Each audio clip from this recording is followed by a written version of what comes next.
Cuba Información.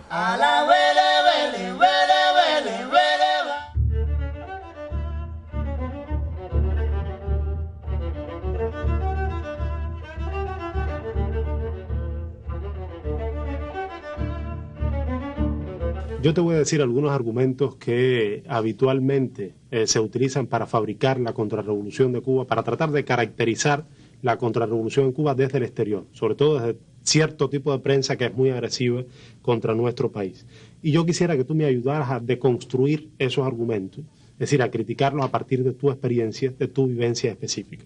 Por ejemplo, se dice que los contrarrevolucionarios en Cuba son personas supuestamente de alta calificación profesional, intelectualmente lúcidas. ¿Qué tú tienes que decir de eso? Pero bueno, el que dice eso no tiene lucidez ninguna.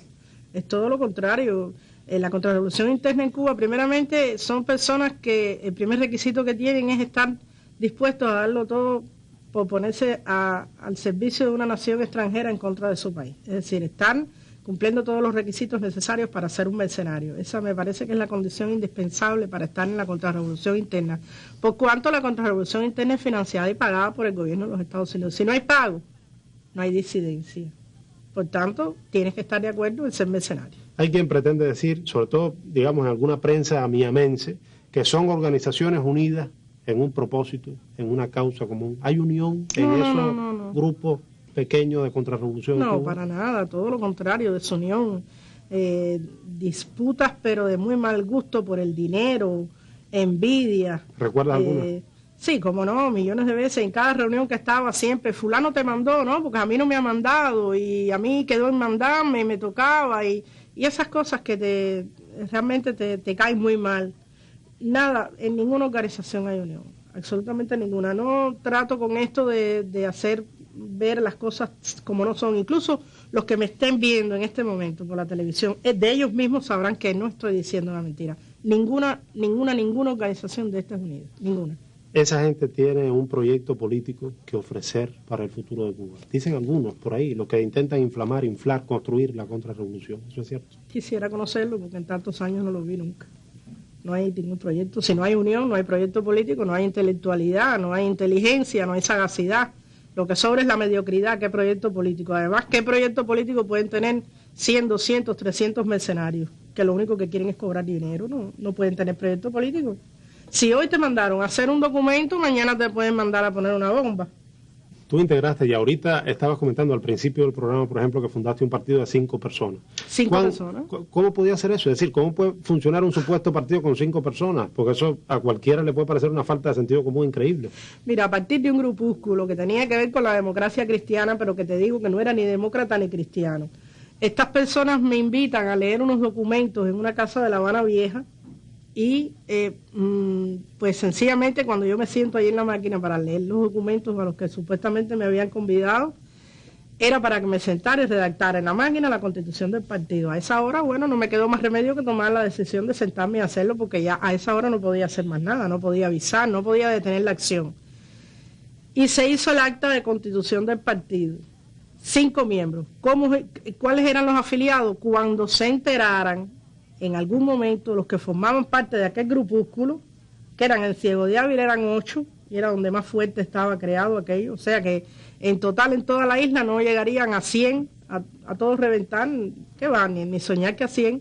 Ellos no sabían que iban a ser miembros de un partido, pero el hecho de pertenecer al grupúsculo como tal, ya automáticamente pasaban al partido, es decir, los miembros no tiene vida ese partido al que tú no quieres llegar si no te imponen. Bueno, si tú eres de este grupo, pues eres de este partido. Y como yo sé, sobre todo quien acceda en Internet, en algunos sitios, por ejemplo, que son muy ácidos contra Cuba y que tratan de obtener supuestas noticias que se generan desde este país, que muchos de esos supuestos o activistas que se venden como periodistas independientes o como sindicalistas independientes, todos los días intentaban inventar una noticia para publicarla en la prensa extranjera. ¿Cómo se inventaba en tu caso, por ejemplo?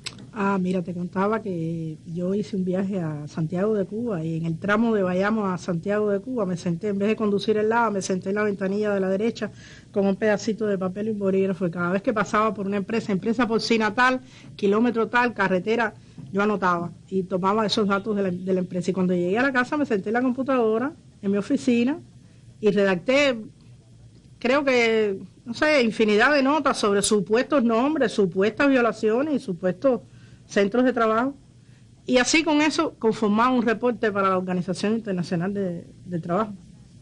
Con eso incluso iba a viajar el 23 de abril, iba a tener voz y voto en la 90ª conferencia de la Organización Internacional de Trabajo, con un reporte inventado, como lo hacen los periodistas independientes que inventan los reportes. Era una práctica entre Claro, era una práctica. Primeramente, el periodismo no es eso, el periodismo es escuchar, el periodismo es investigar, es verificar. Pero tú no puedes hacer periodismo a partir de que alguien te cuente lo que pasó, si estás en Marianao o lo que pasó en La Víbora, y tú no personarte en el lugar, no investigar, nada de eso sucede. No hay comprobación, no hay investigación, no hay ética. Pero era bien pagado. Por supuesto, como no te voy a decir la tarifa porque la verdad que realmente no es necesario, pero habían tarifas de mediocres y tarifas de mejores periodistas. Desde entonces hasta acá, desde que Aleida o Vilma, la gente Vilma, empezó a ser nuevamente Aleida Godínez, ¿qué ha pasado contigo? Bueno, pues he vuelto a poner los pies en la tierra. He vuelto a ser la mujer que era, la revolucionaria que era, la que me propuse ser desde que era una niña. He puesto en práctica todos aquellos conocimientos. Estoy a disposición de todo el que quiera escuchar lo que quiero decir y tengo bastante que decir. Delante de mí o cerca de mí jamás se podrá decir que la contrarrevolución interna se llama oposición. Y bueno, me he trazado algunas metas de mi vida, me hice periodista finalmente. ¿Terminaste recientemente la grabación? Finalmente terminé ya. Estoy trabajo en la Unión de Periodistas de Cuba, tengo un sitio web en el periódico Trabajadores para desclasificar todas estas cosas que conozco y que me parece que es una cuestión de honor no llevármelas conmigo, sino ponerlas a disposición de todas las personas que quieran conocer la realidad sobre estas cosas de las que tan mal se habla y de las que tanto se mistifica, se desordena la verdad, como dice el profesor Ernesto Vera, se organiza la mentira y se desordena la verdad contra Cuba. Dentro de tu trabajo, la mayor tristeza que ¿tuviste algún hecho emotivo que te haya conmovido especialmente? Realmente no me gusta mucho hablar de eso, pero creo que no debo dejarlo de mencionar. Cuando cayeron presos los 5, fue un momento muy triste.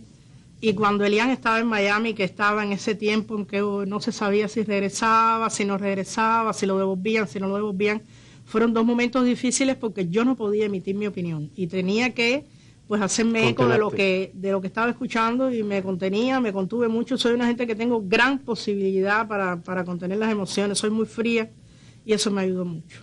¿El mayor peligro? Todos los años de trabajo, ni un minuto dejó de haber peligro. Nunca dejó de haber peligro, porque además una equivocación, una palabra que se te vaya, un gesto que se te vaya, es un gesto que te descubre. ¿Alguna indisciplina que no debiste cometer? Sí, bueno, tú lo sabes, no me lo hagas repetir. Gritarle a Fidel en el Prado, eso es tremenda indisciplina. Pero me salió bien, no me ocurrió nada, me salió divinamente bien. Nadie te estaba mirando. Por suerte. Yo te agradezco mucho, insisto, el agradecimiento. Esta es una entrevista que estábamos deseando hace algún tiempo y ya ven, Aleida Godínez es una persona común, normal. Yo creo que su principal grandeza es justamente esa sencillez y ese parecido al pueblo que somos los cubanos. Simplemente porque vivió aquí en tierra vileña 14 años y es Aleida Godínez, agente libre.